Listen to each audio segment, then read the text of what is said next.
નમસ્કાર દોસ્તો, શ્રીજી ક્લાસીસમાં તમારું સ્વાગત છે. જો તમે અમારી ચેનલ પર નવા હોય તો અમારી ચેનલને સબસ્ક્રાઇબ કરો, અમારો વિડીયો ગમે તો એને લાઈક કરો અને તમારા મિત્રો સાથે શેર કરો.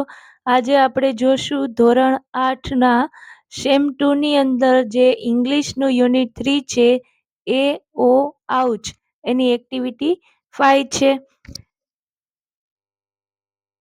લુક એટ ધ પિક્ચર, ચિત્રને જુઓ.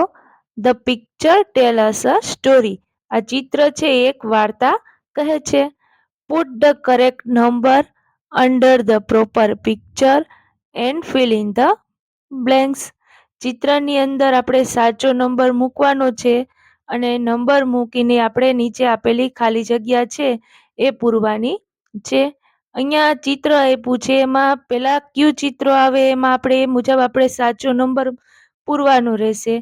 અને પછી આ ખાલી જગ્યા છે નીચે આપી છે, આ તમારે ટેક્સ્ટ બુકની અંદર જે ખાલી જગ્યા આપી છે એ આડી અવળી આપી છે. આપણે ચિત્ર મુજબ ગોઠવીને ખાલી જગ્યા લખવાની રહેશે. સૌ પ્રથમ હવે આપણે ચિત્ર મુજબ છે વાર્તા જોઈએ. આ છે એ પેલું ચિત્ર આવશે. તો પેલું ચિત્ર શું દર્શાવે છે કે એક છોકરી છે એ એક ઘાયલ પક્ષીને જુએ છે, બરાબર. પછી બીજું ચિત્ર શું દર્શાવે છે, અહીંયા બીજું ચિત્ર બનશે કે જ્યારે ઘાયલ પક્ષીને જોવે પછી ઘાયલ પક્ષીને એની માતા પાસે લઈ જાય છે. પછી ત્રીજું ચિત્ર શું દર્શાવે છે, અહીંયા છે ત્રીજું ચિત્ર દર્શાવે છે કે એની માતા સાથે મળીને એ સારવાર કરે છે, પક્ષીને ટ્રીટમેન્ટ આપે છે. પછી ચોથું ચિત્ર શું દર્શાવે છે, એની સારવાર કર્યા બાદ એ થોડા દિવસ પછી એને થોડા દિવસ છે એ પક્ષીની સંભાળ લે છે એને મોટું કરવા માટે, મીન્સ એનો ઉછેર કરે છે એને ટ્રીટમેન્ટ આપીને. પછી આગળ પાંચમું ચિત્ર શું દર્શાવે છે કે તેણી છે એ પક્ષીને મુક્ત કરે છે. આવી રીતે આ પાંચે પાંચ ચિત્ર મળીને એક ટૂંકી વાર્તા બને છે. હવે આપણે ટેક્સ્ટ બુકની અંદર જે ખાલી જગ્યા આપેલી છે તમને એ આડી અવળી આપી છે, એ ચિત્ર મુજબ આપી નથી. આપણે આ ખાલી જગ્યા છે એ ચિત્ર મુજબ ગોઠવીને જવાબ લખેલા છે. ફિલ ઇન ધ બ્લેન્ક્સ એની અંદર આપણે પેલી ખાલી જગ્યા છે a girl saw a wounded bird. Girl છે એ છોકરી છે એને એક ઘાયલ પક્ષી જોયું. ખાલી જગ્યાના જવાબમાં આવશે બર્ડ.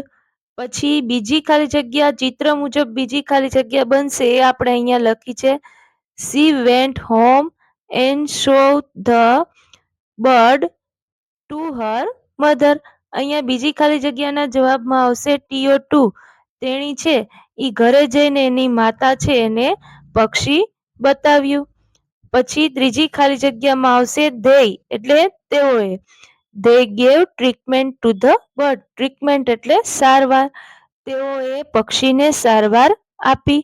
ખાસ યાદ રાખજો, આ ખાલી જગ્યા છે આપણે ચિત્ર મુજબ ગોઠવીને લખી છે. ટેક્સ્ટ બુકમાં તમને આડી અવળી આપી છે, આપણે ચિત્ર મુજબ જ ખાલી જગ્યા અહીંયા ડાયરેક્ટ આન્સર લખ્યો છે.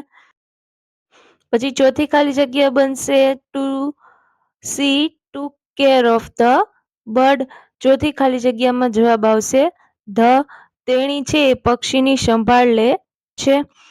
પછી પાંચમી ખાલી જગ્યા બનશે આફ્ટર સમ ડેઝ. જવાબમાં ખાલી જગ્યામાં જવાબ આવશે C. C set the bird free. After some days એટલે થોડા દિવસ પછી. C set the bird free એટલે તેણીએ પક્ષીને મુક્ત કર્યું. પછી ધ બર્ડ ફ્યુ અવે ઇન ધ સ્કાય. પક્ષી છે એ આકાશમાં ઉડી ગયું. આવી રીતે ચિત્ર મુજબ આપણે ક્રમ આપી અને એના ખાલી જગ્યાના જવાબ લખેલા છે. હજુ સુધી જો તમે અમારી ચેનલને સબસ્ક્રાઇબ નથી કરી તો એને સબસ્ક્રાઇબ કરો.